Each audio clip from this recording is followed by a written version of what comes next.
Will you read? Yeah, sure.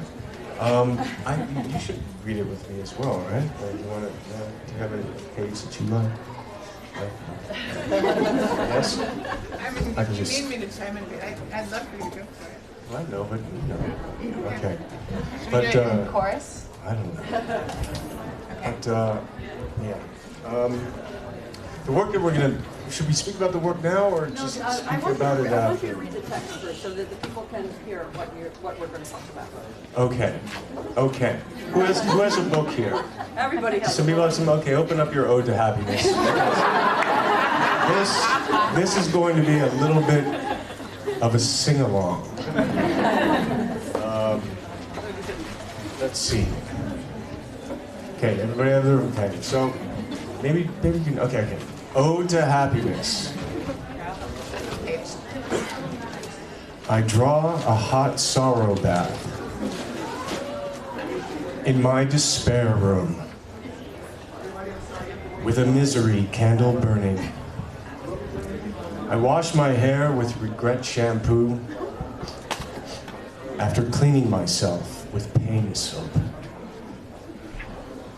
I dry myself with my gorgeous white 100% and it will never change towel, and smooth on my I don't deserve lotion and I hate myself face cream.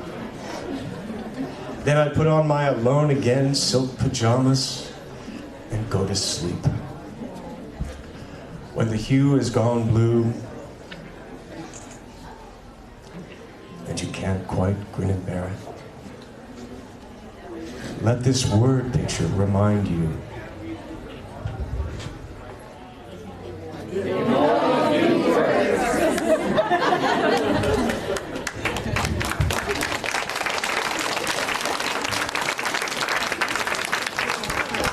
It can always be worse. So it started when Keanu wrote that poem and Alexandra read it.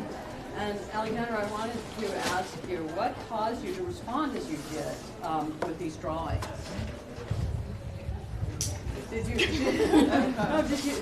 Was Keanu an old friend? Did you know him before? Were you expecting this? Well, there's one person that we haven't thanked in the room, Janie Burgum, in the corner, who's we call her the editor of the book, but she's the magic connector, who is the reason that Keanu and I met to begin with on your birthday a few years ago. And this is going to be a long-winded answer, isn't it? Well, no. Okay, let's back up. Okay. So Janie and I are sitting in my kitchen. We're hanging out. We're listening to some sad radio, some really sad radio, some songs that are just really. And Janie likes some sad songs, as we all love sad songs, but they just kept coming and coming. And so I started to doodle on this piece of paper, and it started with I draw a hot sorrow bath, and with a misery candle burning. And I just, it's that moment which I've seen a lot of people do where they just, they come home, they've got the blues for whatever reason, and they just retreat into their room. And then it just kept going. And so we started to laugh. It kind of made us laugh with this experience. And I handed the poem over to Janie the next day, and she took it, and I don't know what happened, but there's another part of the story. And through some magic called email, I got a copy of the poem, and it took me a while to figure out what it was going to be. Because the work I make, if you know what I do, usually has a lot of color in it, and a lot of form. And I realized that this poem needed to be something else. It cried out to be almost a song. And I started imagining these little things, like what does a misery room look like? It's a little box with an unsmiling face, of course. And so I had sort of figured out that it was going to be a book and had some idea of the pictures and called Janie up and said, come to the studio, I need a hand. And we just threw it together. And it came about in this really beautiful way. But the thing that's remarkable about it is this book wasn't meant to be a public book. It really was meant to make you laugh. You're welcome. And the thing about it, though, is that some people have actually cried, but most people laugh. And everyone who laughed said, I want a copy, or I want 5 copies, or how can I get a copy of this? So we made the decision to find someone, and that was Gerhard Steidl, who could picture it, putting the book, turning the artist book. Is he here? Oh, Gerhard Steidl, we're talking about you. Welcome. So our other collaborator, who the first time he saw the book, you ate it up with your eyes, and you said, "I can see it in my head," and I knew that you were the person to make it come into the world. So could you tell us a little bit about what it's been like working with Keanu and me? Why did you believe in me? Well, you tried to take the book away with you in our first meeting, and I had to wrestle it back. So that was convincing. No, you know, as a publisher, you receive every day at least 10 or 15 submissions, and most of them which arrive today, they are already produced. It is a Blur book or an Apple book, and it is industrial made, yes, and for me, these books have no soul. And when Alexandra and Keanu introduced this project to me, I had the vision that here is an open process. So there are some bricks, and with these bricks you are building up the house. And technically, if you are interested, we received the original drawings, we made scans, and before the artist arrived at my place in Göttingen, Germany, I did some tests on various papers for myself, just to know where I am. And when they were there, we did all the layout together. You know, I like very much the idea that publishing of Steidl books is a vertical process. So on the top floor in the library, the artists with the ideas are coming in, and then all the technical process is under one roof. And at the end, we have in the ground floor the big press rolling 24 hours a day, and there the book is printed. And so on the top floor, the idea is tumbling in, and downstairs, the book is tumbling down on the pallet. But in between there is a process of discussion, what kind of materials you are using, we will use, and how does it look on this paper, on that paper, what kind of cloth you will use. And at the end, the way as we did it, I think it is an object of art which is really quite wonderful, and it is far away from any industrial produced book. And if you want to have a short overview about printing and publishing today, I think the graphic industry and the printing industry as it is existing now is really coming to an end, because something what is badly printed and badly produced, you don't need to have analog on paper. You can look it up on an iPad. But if there is an idea to go really on paper, then it must be extraordinary like this book, and then it will go its way into the world.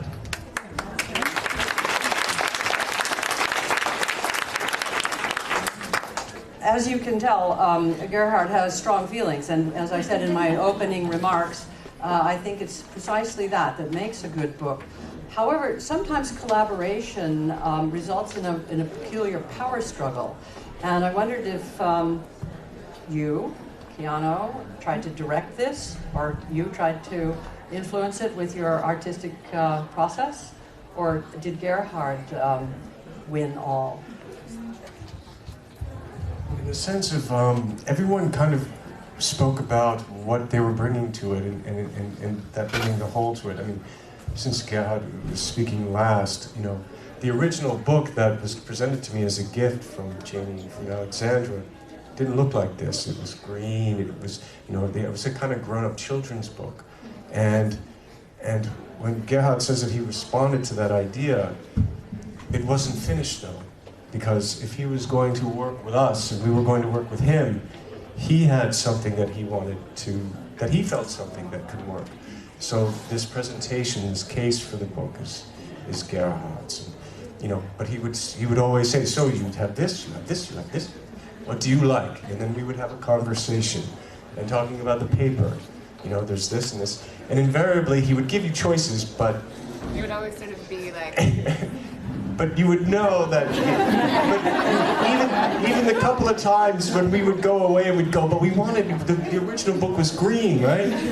We would, but then he showed us this, and then somehow this, and the book would be here, but then this was there, and then this started to come in here, and then the green kind of just, and then he was right. And so in this kind of process, of this collaborative process, you know, and looking at, you know, it's, I mean, you can speak about this, but it's very difficult to get this, to try and create watercolor and ink on paper, to make it look like, you know, that Alexandra has done it is very fine, isn't it? I mean, just to get this the way it finishes out.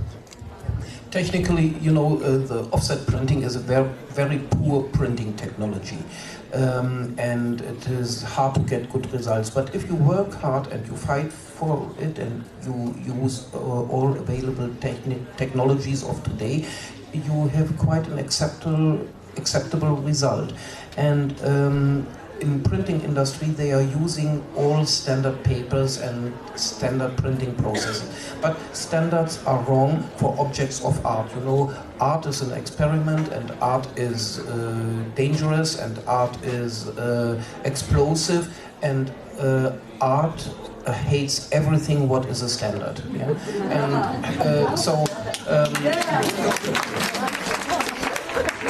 And if you keep this in mind, then you are on the right track to create such an object. But you know, both of them, they are a little bit wrong when they said I tried to bring this in, because there is one detail of the book what you might not have been seen, that is a spine, and you know these. I was a witness to this. Yes. So Alexandra had the idea that there must be something on the spine, and I said that's just nonsense, because every book in the library went into the shelf like this, and you look to this side and never to the back side, so nobody will discover it. Yes, and then both said, you know, but it's a nice detail, and at the end they are the winners and I'm the loser, because I accepted it, because it is really, you know, like in haute couture, you look to a nice dress from a haute couture fashion house, but all the details, they are a little bit hidden, and when you look carefully, it is just the fabric inside and how it is manufactured. And as we are doing books of haute couture, it is a nice, interesting detail, what I accepted at the end, and now I love it a lot. So. Keanu, you write? Is that something that you do? I do now. I have to do more of an answer than that. Don't we all write? We all write. We all write. And I think the inspiration and how it came together brought this to something that made it somehow universal. And do you think that is it because you work with text that you got that? Well, I think that the voice in this book is really unique. You know, it's a very strong, very funny, wickedly funny voice, and it begged to have sort of a partnership in image, you know. Sorry. Did everyone hear that? Wonderful answer. But it really begged for a format and images that could show the sort of complete both the humor and the pathos of the text.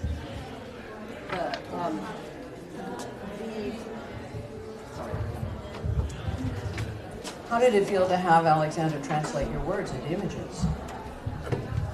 I was honored and entertained, and they make me laugh, and ouch. I mean, the paint so it's just fantastic. And you know, there's a literalness to them, and there's also an abstract quality to them, which I think plays nicely with with the text, in the sense of it being personal, but also trying to take you outside of the event in a way. And I like the kind of black and gray and brown, whatever that is, and then this blue. So I enjoy them all the time. Every time I see them, they take me in.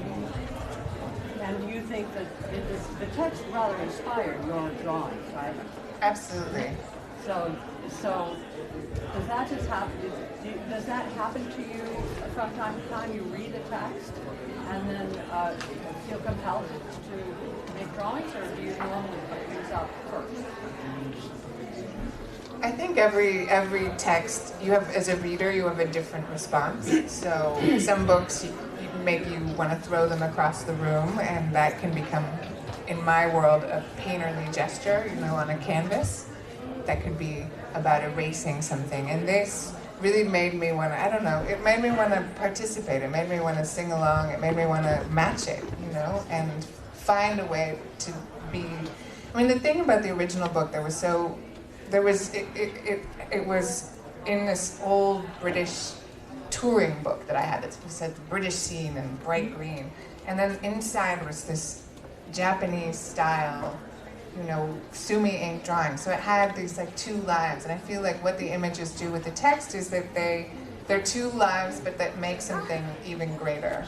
And that was the goal of that. I think that really shows in the collaboration, is that your individual realities, your individual personalities are not diminished in any way by the collaboration. And neither is Gerhardt's, even though he had to give up with the spine. He lost the spine war. But in fact, the collaboration of all three really does create a unique book, a unique object that still is all of you. I agree. I agree.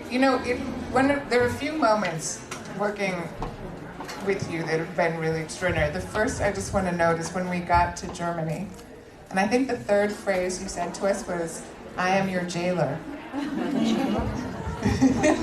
And we sort of looked at each other and then looked at you and thought, oh my goodness, what have we gotten ourselves into?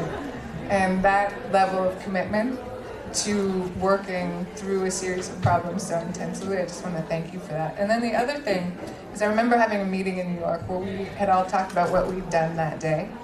And you had just color corrected a film, Keanu. And you had just printed silkscreen prints for Karl Lagerfeld, and I had just hung a show. And we had this conversation about color and light in each one of our fields. And I think in terms of this book, it was just so easy. The book almost had a life of its own. I've actually never participated in a collaboration where the book almost led us. The best solution always didn't come from any specific person, It was like, I love the black thread has to stay. But there was this real sensibility of artists working together that was an extraordinary experience for me. So I just want to say thanks to both of you. Yes. But I'm coming back once more to the printing and publishing industry of today. A publishing house and the printer is nothing with the input of the artist. And of course an artist has a strong vision about a certain subject of work, sometimes over a long period. So a photographer is starting up a project and he's traveling 5 times to India and coming back with films or with digital media. He works on it, and then there is a publisher or a printer, and he or she has no vision at all, and he does not get the clue of the art and does not understand how it should be done. And then easily all the artwork can be ruined within a second. And I learned from one of my artists, Günter Grass, the writer of the Tin Drum. He said to me once, you in the printing industry and in the publishing industry should never forget that the artists are your work givers. And this is something what I deeply respect. Without an artist, we are nothing, we are zero. We have nothing to print, we have nothing to sell, we have nothing to publish. And so it is a minimum of respect to listen to the artist, what they want to have and what is their vision. Do you mind if I cut this short, because you have so many people here to sign books? Do you want to say one last thing, or do you have something? Have we left out some big remark about your next novel? The next one? Yeah, hopefully. Go ahead. No, go ahead. So we are planning our next book. It will be called Haikus of Hope.